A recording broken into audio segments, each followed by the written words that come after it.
Assalamualaikum warahmatullahi wabarakatuh.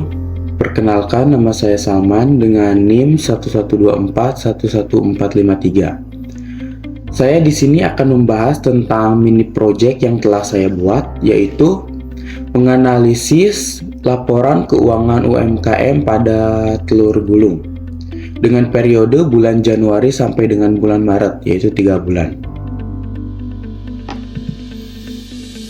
Oke, agenda yang akan saya bahas yaitu yang pertama ada latar belakang, yang kedua ada tujuan dan metode analisis, yang ketiga ada data keuangannya disederhanakan, yang keempat ada kesimpulan, dan yang kelima ada rekomendasi keuangan. Latar belakang, UMKM telur gulung mengalami pertumbuhan yang pesat, namun masih menghadapi tantangan dalam pengelolaan keuangan. Oleh karena itu perlu dilakukan analisis keuangan saat ini untuk mengetahui kondisi keuangan saat ini dan memberikan rekomendasi perbaikan. Seperti mini project ini bertujuan untuk menganalisis keuangan UMKM telur gulung dan memberikan solusi untuk meningkatkan kinerja keuangan. Baik, di sini ada tujuan dan metode analisis. Tujuannya yaitu ada 3. Yang pertama ada mengetahui kondisi keuangan saat ini, terus memberikan rekomendasi perbaikan, dan yang ketiga ada meningkatkan efisiensi dan aktivitas pengelolaan usaha. Itu metode analisis yang saya gunakan yaitu menggunakan metode dengan cara menganalisis dokumen dan catatan UMKM-nya. Baik, di sini ada data keuangannya periode Januari sampai dengan bulan Maret 2025. Yang pertama ada penjualan atau omsetnya yaitu sekitar 15 juta rupiah. Terus ada HPP-nya, yaitu HPP-nya dibagi menjadi beberapa, yaitu ada telur ayam senilai 3 juta, minyak goreng senilai 1 juta, dan tusuk sate, bumbu, saus, plastik, gas, dan lain-lain yaitu sebesar 1.500.000. Jadi total HPP-nya adalah 5.500.000 rupiah. Itu ada laba kotor yaitu senilai 9.500.000. Ada biaya operasional yang dibagi menjadi beberapa. Yang pertama ada sewa tempat senilai 1.200.000, listrik dan air senilai 300.000, transportasi senilai 500.000, gaji karyawan 1 orang senilai 2 juta rupiah, dan biaya lain-lain yaitu senilai 200.000. Jadi di total yaitu biaya operasional totalnya adalah 4.200.000 rupiah.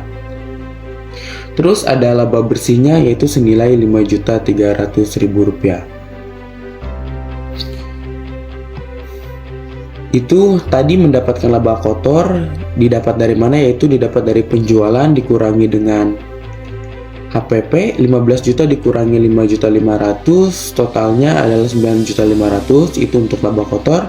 Dan untuk mendapatkan laba bersih itu adalah laba kotor dikurangi dengan biaya operasional, yaitu 9.500.000 dikurangi 4.200.000, hasilnya 5.300.000. Baik, di sini ada neraca usaha per 31 Maret 2025, yaitu ada aktiva atau aset, yaitu ada kas di tangan senilai 2 juta rupiah, peralatan masak senilai 2.500.000 rupiah, dan persediaan bahan baku senilai 1.500.000 rupiah.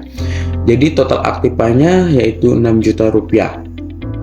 Di sini ada FASIPA atau kewajiban dan modal, yaitu ada yang pertama ada utang usaha senilai 1 juta rupiah, ada modal awal senilai 5 juta rupiah, dan ada persediaan bahan baku senilai 1.500.000 rupiah. Jadi jika di total FASIPA adalah senilai 8 juta rupiah.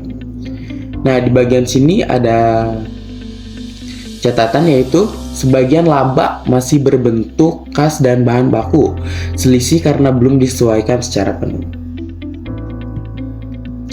Baik, di sini ada analisis profitabilitas. Ada margin laba kotor. Margin laba kotor yaitu laba kotor dibagi dengan penjualan dikali 100, yaitu Rp9.500.000 yang laba kotor tadi dibagi penjualan atau omset, itu yang pertama 15 juta kemudian dikali 100. Hasilnya adalah 63,3%. Artinya setiap satu penjualan menghasilkan laba kotor senilai Rp0,63. Menurut saya cukup tinggi, menandakan pengendalian bahan baku baik.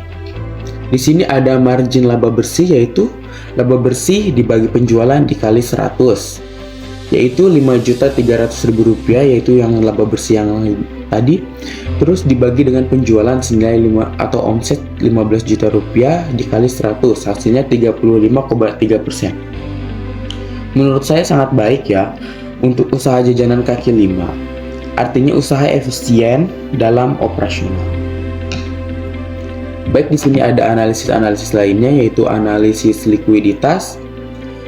Rasio lancar, aset lancar dibagi kewajiban lancar sama dengan kas ditambah persediaan dibagi utang, yaitu Rp2 juta ditambah Rp1.500.000 dibagi 1 juta, hasilnya 3,5 kali. Artinya usaha mampu membayar kewajiban jangka pendek 3,5 kali lipat, sangat liquid lah.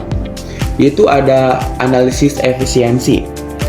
Perputaran persediaan sama dengan harga pokok produksi atau HPP dibagi persediaan, yaitu Rp5.500.000 untuk HPP dan dibagi Rp1.500.000, hasilnya 3,67 kali. Artinya persediaan berputar 3-4 kali dalam sebulan. Wajar sih untuk usaha cepat saji. Di sini ada analisis tren ya. Sorry, ini harusnya analisis tren tapi saya tipu menjadi analisis efisiensi. Jika dibandingkan dengan kuartal sebelumnya, misal laba bersih kita Rp4 juta, maka formatnya yaitu pertumbuhan laba sama dengan Rp5.300.000 dikurangi 4 juta, kemudian dibagi 4 juta dan dikali 100, hasilnya 32,5%. Menurut saya usaha mengalami peningkatan yang cukup signifikan. Bagus.